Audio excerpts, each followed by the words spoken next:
नमस्कार मित्रांनो, स्वागत आहे तुमचं चौफेर मराठी आपल्या चालू घडामोडीच्या सिरीजमध्ये।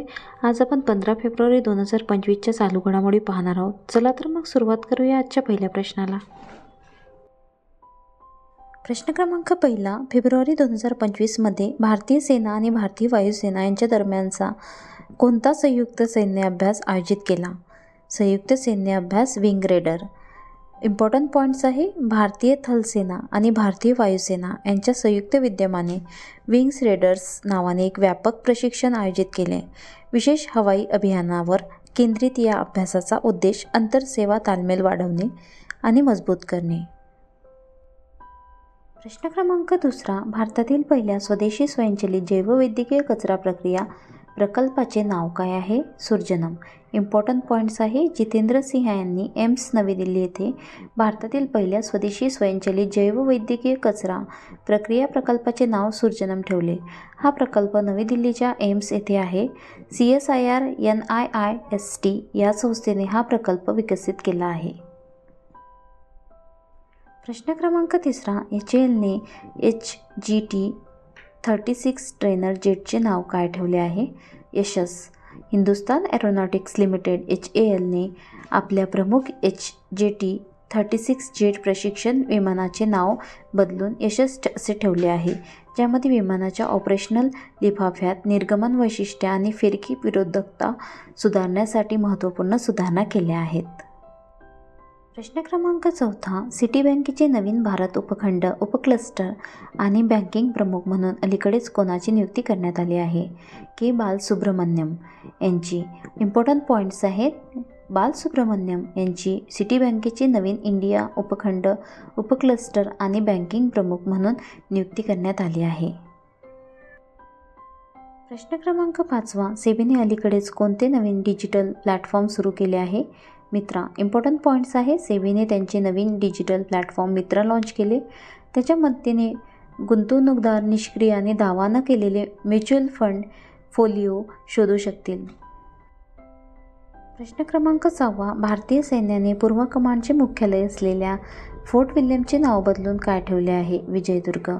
इम्पॉर्टंट पॉईंट्स आहे, भारतीय लष्कराचे पूर्व मुख्यालय म्हणून काम करणाऱ्या फोर्ट विल्यमला त्याचे नवीन नाव विजयदुर्ग प्राप्त झाले, जे भारतीय सांस्कृतिक आणि ऐतिहासिक उत्क्रांतीच्या एका महत्त्वाच्या क्षणाचे प्रतीक आहे।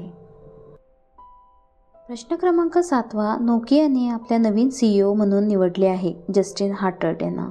इम्पॉर्टंट पॉईंट्स आहेत, नोकियाने इंटेलच्या AI आणि डेटा सेंटर लीडर जस्टिन हार्टर्टची नवीन CEO म्हणून निवड केली। फिनलँडच्या नोकियाने सांगितले की पेक्का लुडमार्क CEO पदावरून पायउतार होतील आणि जस्टिन हार्टर्ट यांनी त्यांची भूमिका स्वीकारण्यासाठी त्यांची नियुक्ती केली आहे। प्रश्न क्रमांक 8, अलीकडेच कोणत्या भारतीय खेळाडूला ICC चॅम्पियन्स ट्रॉफी 2025 साठी इव्हेंट ॲम्बॅसेडर म्हणून नियुक्त करण्यात आले आहे?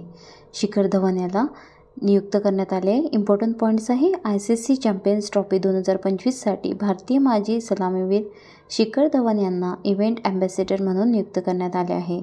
ICCने शिखर धवन यांच्यासह एकूण 4 जणांना इव्हेंट ॲम्बॅसेडर म्हणून नियुक्त केले आहे। यामध्ये पाकिस्तान संघाचे कर्णधार सरफराज अहमद, ऑस्ट्रेलियाचे माजी अष्टपैलू शेन वॉटसन आणि न्यूझीलंडचा वेगवान गोलंदाज टिम साऊदी याचीही समावेश आहे। ICC चॅम्पियनशिप ट्रॉफी 2025 ही स्पर्धा पाकिस्तान आणि दुबई येथे 19 फेब्रुवारी ते 9 मार्च या कालावधीत होणार आहे। या स्पर्धेत एकूण 8 संघ सहभागी होणार आहेत। प्रश्न क्रमांक 9, उद्योग आणि अंतर्गत व्यापार प्रोत्साहन विभागाने DPIIT कोणासोबत लॉजिस्टिक आणि पायाभूत सुविधा विकासासाठी करार केला आहे? Korea transport institute KOTI। Important points आहे, उद्योग आणि अंतर्गत व्यापार प्रोत्साहन विभाग DPIIT यांनी कोरिया ट्रान्सपोर्ट इन्स्टिट्यूट KOTI यांच्यासोबत लॉजिस्टिक आणि पायाभूत सुविधा विकासासाठी करार केला आहे। हा करार 10 फेब्रुवारी 2025 रोजी दक्षिण कोरियाच्या सेजोक नॅशनल रिसर्च कॉम्प्लेक्समध्ये झाला। आजचा शेवटचा प्रश्न आहे, प्रश्न क्रमांक 10, 2027चे ऑलिम्पिक स्पोर्ट्स गेम्स कोठे आयोजित केले जातील? रियाद येथे। इम्पॉर्टंट पॉईंट्स आहे, आंतरराष्ट्रीय ऑलिम्पिक समितीने IOCने जाहीर केले आहे की 2027मध्ये सौदी अरेबियातील रियाद येथे पहिले ऑलिम्पिक स्पोर्ट्स गेम्स आयोजित केले जातील। हा निर्णय IOC आणि सौदी अरेबिया यांच्यातील 12 वर्षाच्या कराराचा एक भाग आहे, ज्याचा उद्देश तरुण प्रेक्षकांना ई-स्पोर्टमध्ये गुंतवून ठेवणे आहे. 2027मध्ये होणारे ऑलिम्पिक ई-स्पोर्ट गेम्स हे पारंपरिक खेळ आणि डिजिटल गेमिंगच्या मिश्रणात एक महत्त्वाचा टप्पा ठरतील, जे जागतिक क्रीडा संस्कृतीच्या विकसित होत असलेल्या लँडस्केपचे प्रतिबिंब असेल. चला तर भेटूया पुढच्या व्हिडिओमध्ये. व्हिडिओ आवडला असेल सबस्क्राईब करा, लाईक करा, शेअर करा. थँक्यू. धन्यवाद.